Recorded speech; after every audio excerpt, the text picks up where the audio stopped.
శ్రీ గణేశ్వరాయ నమ. శ్రీ గురుభ్యో నమ. శ్రీ సీతారామచంద్ర హనుమ కరుణాకటాక్ష ప్రాప్తిరస్తు.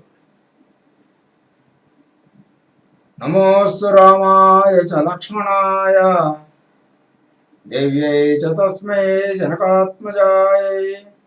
నమోస్తు రుద్రేంద్రయమాన్నిలేభ్యో నమోస్తు చంద్రార్కమరుద్గణేభ్యః. శ్రీరామాయణము యుద్ధకాండ 64వ సర్గం వరకు విన్నాము. కుంభకర్ణుడు నిద్రలేపి యుద్ధమునకు ఉసుగల్పగా, నేను ఎన్నో మార్లు నేను విభీషణుడు మంచి మాటలు నీకు చెప్పక బుర్రకెక్కలేదు అని గతంలో చెప్పినటువంటి మాటలను కుంభకర్ణుడు చెబుతూ ఉండగా రావణుడు కోపం తెచ్చుకుని, నీలాంటి వాళ్ళు ఉండి నాకు ఉపయోగం ఏంటి, నాకు సాయం చెయ్యి అని చెప్పేసానని చెప్పగా యుద్ధమునకు బయలుదేరుతూ ఉండగా కుంభకర్ణుడితోటి మహోదరుడు అనేటువంటి ఒక రాక్షసుడు నిష్కర్షగా యుద్ధం చేస్తే మనకే నష్టము అంటూ జనస్థానంలో రాముడు ఒక్కడే 1000 మందిని చంపడం మొదలగు విషయాలన్నింటినీ చెబుతూ వక్ర మార్గంలో సీత లోపరుచుకునేటటువంటి ఉపాయంగా ఒక ఉపాయాన్ని చెప్పి రావణాసురుడితో మాట్లాడుతూ యుద్ధం చేయవసరం లేకుండా నీ కార్యం తీరుతుంది అని చెబుతూ ఉండగా 64వ సర్గం పూర్తయింది. 65వ సర్గము ప్రారంభం. శ్రీ రామచంద్రునితో యుద్ధము గురించి మహోదరుడు పలికిన మాటలను కుంభకర్ణుడు త్రోసిపుచ్చి పిమ్మట రావణునితో ఏ విధముగా పలికను. సోదరా రావణ, పరమ విక్రమ, నేను ఇప్పుడే రణరంగమునకు పోయి నా బల పరాక్రమములతో రాముని యుద్ధములను మట్టుపెట్టేదను. నీవు దుఃఖమును విడిచిపెట్టి సౌఖ్యము పొందము. సూర్యుడు పనికిరాని వ్యర్థమైన మాటలను ఎన్నడూ పలుకరు. జలములు లేని మేఘములు గర్జించినట్లు నేను గర్జించను. యుద్ధమున నా పరాక్రమమును వానరులకు తప్పక దండిగా చూపించదను. సూర్యులెప్పుడు ఆత్మస్థుతులు చేసుకున్నారు. ఎంతటి కష్టసాధ్యమైన కార్యమునైనా ప్రగల్భములు పలకకుండా సాధించుదురు. మహోదరా, నీవు నీ ఇష్టం వచ్చినట్లు ఎన్నో మాటలు పలికి ఉన్నావు. నీ మాటలను వ్యాకులత కలిగి ఉన్నవారు బుద్ధిహీనులు, పండితుల మనుకునే ప్రభువులు గ్రహింతురు. మీరు యుద్ధమున కుటిలముగా వ్యవహరింతురా. రాజు క్షేమమును చూడకుండా రాజు మెచ్చుకున్నట్లుగా నిత్యము సారము లేని మాటలను సత్యధర్మములను పాటించకుండా పలుకుచుందురు. మీరు మిత్రులుగా నుంటూ రాజును సన్మార్గము నడుపుటలేదు. ధనాగారము ఖాళీ అయిపోయినది. సేనలు హతమైనవి.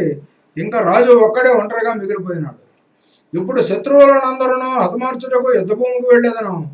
మీరు కావించిన ఈ దుస్థితిని సరిదిద్ది చూపించేదను. మీ తప్పులు మీరు తెలుసుకున్నట్లు చేసేదను. ధీమంతుడు కుంభకర్ణుని మాటలను ఆలకించిన రావణ ప్రభువు మందహాసము గావించు, సోదరా, నీవు శక్తిమంతుడు. యుద్ధమున రాముడనగా మహోదరుడు భయపడుచున్నాడు. కుంభకర్ణ, నా శత్రువులను చంపుటకు నీతో సమానమైన శక్తియుక్తులు చూపించేవారు ఒక్కరు కూడా లేరు. బయలుదేరము, యుద్ధమున జయము పొంది క్షేమంగా తిరిగిరము. శత్రునాశకుడుగా నీవు నిద్రించుచుండగా హఠాత్తుగా లేపితిని. నా రాక్షస జాతికి భద్రత కలిగించుటకు నీ పరాక్రమం యుద్ధమును చూపుటకు సమయం వచ్చినది. రణకోవిద శూలములను చేత ధరించి పాశములను ధరించి యమును వలె యుద్ధభూమికి పొమ్ము. సూర్యకాంతితో ప్రకాశించుచు ఆ రాజపుత్రుల నిద్రనే వానరసేనలను సర్వమును భక్షించివేయము. సోదరా కుంభకర్ణ, వినుము. భయము కలిగించి నీ రూపమును చూచినంతనే వానరులు పరుగులెత్తరా. రామలక్ష్మణులిద్దరూ గుండెలు చెదరి వెంటనే నేల వాలెదరు. నీ విక్రమము సామాన్యమైనదా? తేజస్వి రావణుడు బలశాల కుంభకర్ణుడితో అలా మాట్లాడి అప్పుడప్పుడు తాను పునర్జన్మ ఎత్తినట్టుగా మనసును తలచను. తేజస్వి రావణుడు బలశాలి కుంభకర్ణునితో అలా మాట్లాడి అప్పుడు తాను పునర్జన్మ ఎత్తినట్టుగా మనసును తలచను. రాక్షస ప్రభు రాముని చేత పరావింపబడి దుఃఖముతో ఉండగా ఇప్పుడు ఈ కుంభకర్ణుడు లభ్యము కాగా సుప్రసన్నుడై నిర్మల చంద్రుని వలె ఉండెను.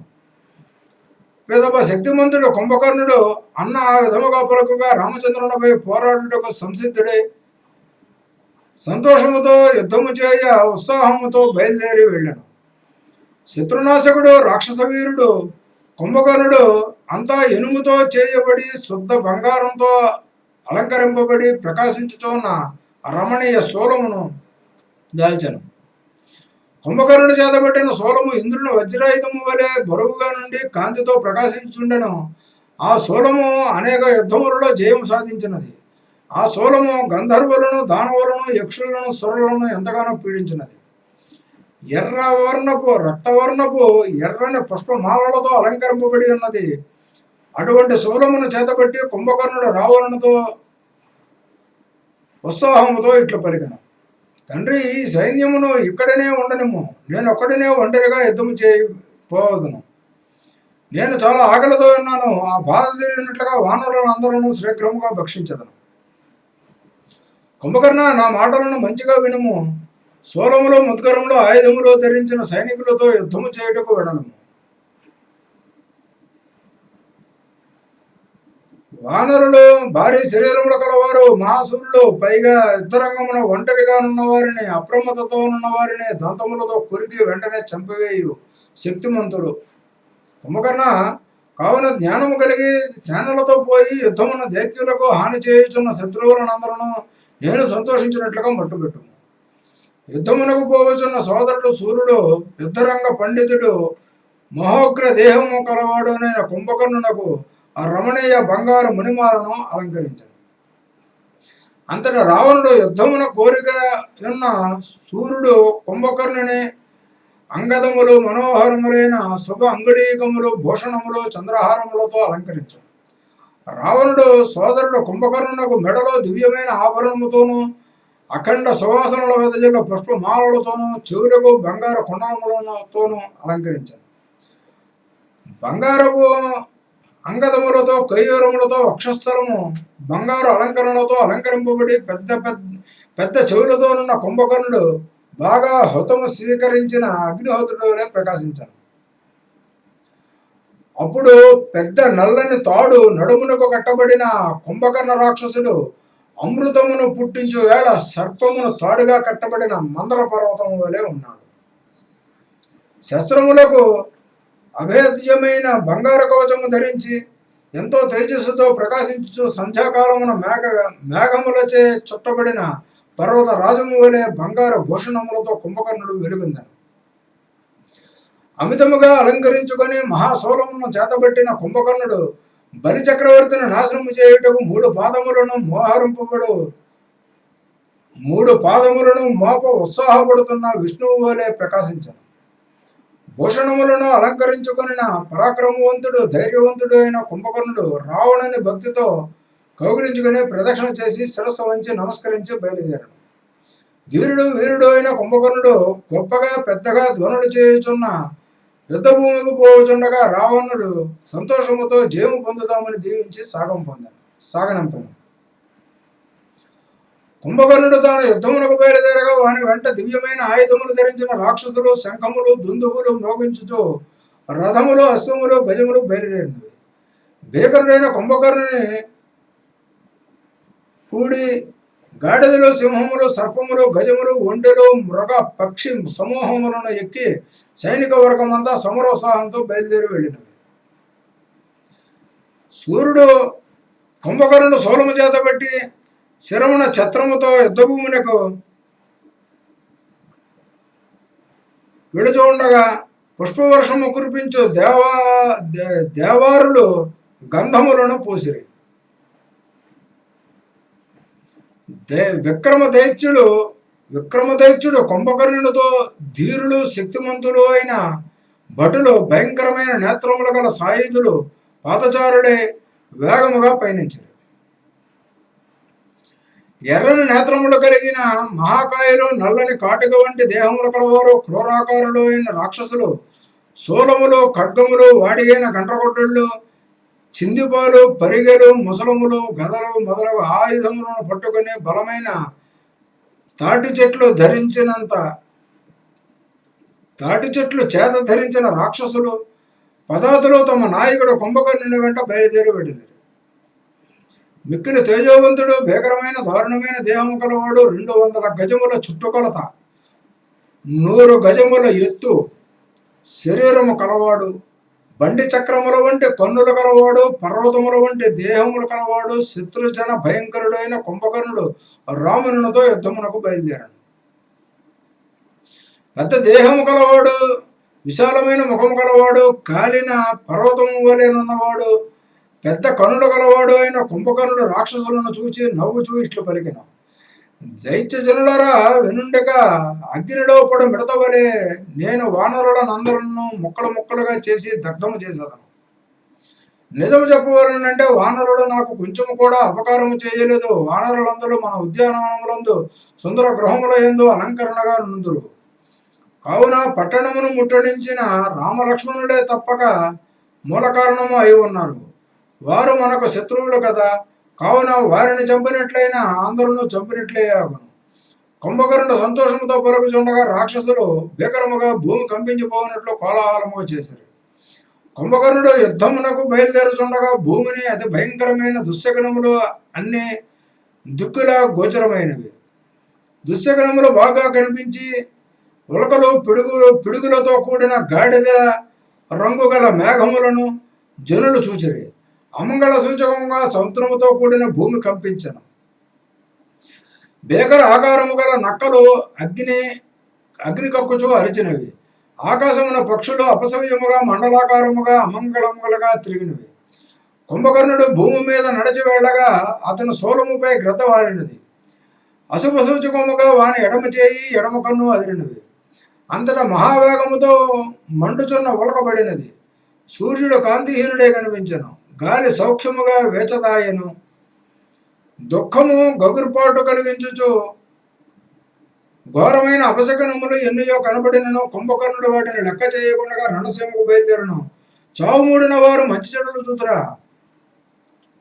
పర్వత శరీరుడు సూర్యుడు కుంభకర్ణుడు పాదములతో ప్రాకారములు దాటి యుద్ధరంగమునకు రాగా మేఘముల గుంపు వలెనున్న కుంభకర్ణుని చూచి వానరకోటి యావత్తు ఆశ్చర్యపోయాను.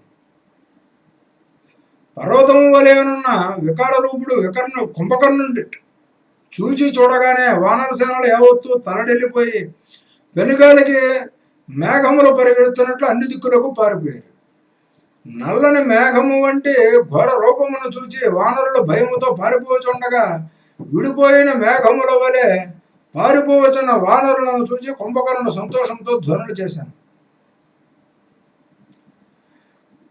కుంభకర్ణుడు అట్టహాసము చేయగా దానిని వినిన వానరులు భీతి చెంది మొదలు నరకబడిన మధ్య చెట్ల వల్లే నేలవారలేదు. సూర్యుడు కుంభకర్ణుడు శూలమును చేత ధరించి మహాకోపముతో యుద్ధరంగమును వచ్చుచుండగా ప్రళయకాలమున యముడు దండమును చేతబట్టి వచ్చుచున్నట్లు కనిపించను. 65వ సర్గము సమాప్తము. 66వ సర్గము ప్రారంభము.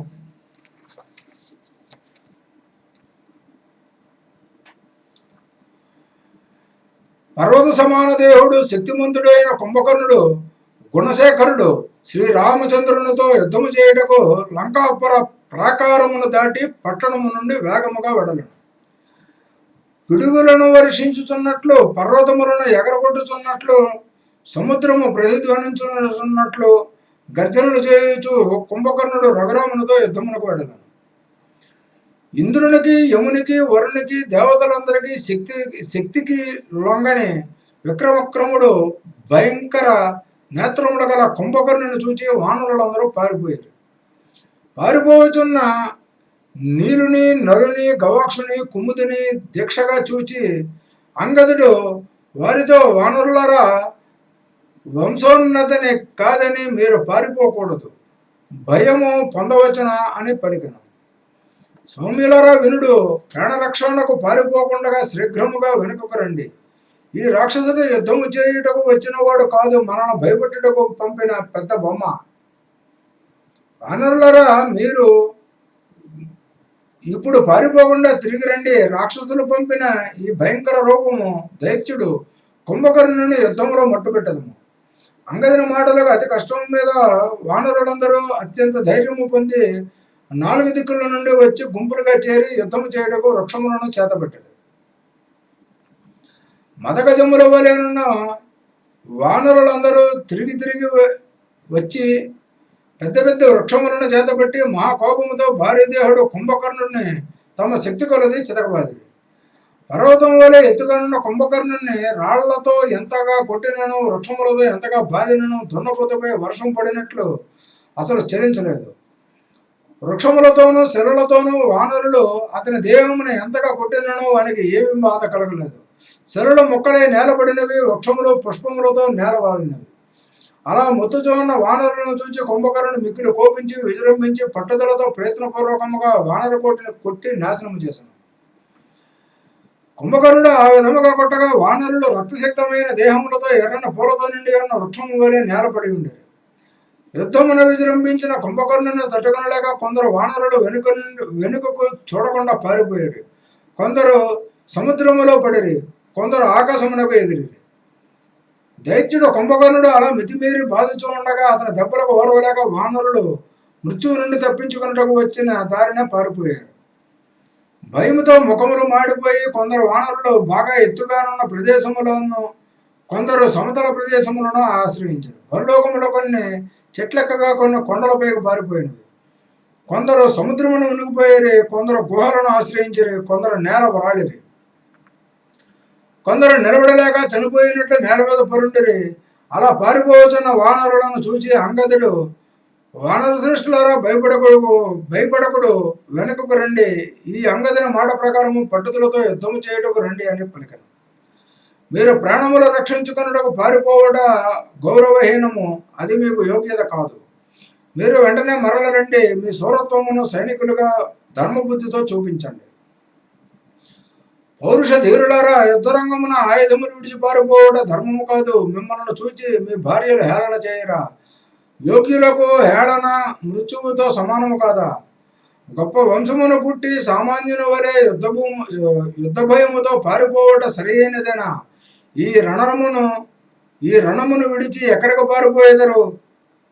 శూరత్వమును విడిచి గౌరవహీనముగా పారిపోవట అప్రాచ్యము కదా. సైనికులైన వారు యుద్ధమునకు సైనికులైన మీరు యుద్ధమునకు వచ్చి వేళ బుద్ధిగా చెప్పిన మాటలన్నీ ఏమైనవి? పెద్దలు పూజ్యులు చేసిన బోధలన్నీ ఇప్పుడు ఏమైనవి? చీ అనిపించుకొనచు పిరిగివాని వలె బ్రతకట న్యాయము కాదు. లోకులు మిమ్మల్ని అన్ని విధములా నిందించదరు. కావున మంచి మార్గమున నడవండి. మీ భయము విడిచిపెట్టి రండి. ఆయుర్ధాయము తక్కువగా ఉండి యుద్ధములో శత్రువు చేతిలో యుద్ధమును మరణించిన నీచునికి కూడా లభించు బ్రహ్మలోకము మీకు ప్రాప్తించను కదా. వానరులరా, యుద్ధమున శత్రువును పట్టుకుని చంపుట శౌర్యమగును, కీర్తికి కారణమగును. ఒకవేళ శత్రువు చేతిలో మృత్యువు పొందినచో వారు కూడా అమాంతము స్వర్గమునే పొందుదురు. మీరందరూ ముందుగా దీనిని బాగుగా వినండి. ఒకవేళ కుంభకర్ణుడు యుద్ధమున రాముని చూచి యుద్ధము చేయ సిద్ధపడినచో ఆ రాక్షసుడు ప్రాణములతో తిరిగి వెళ్ళుట సంభవించునా?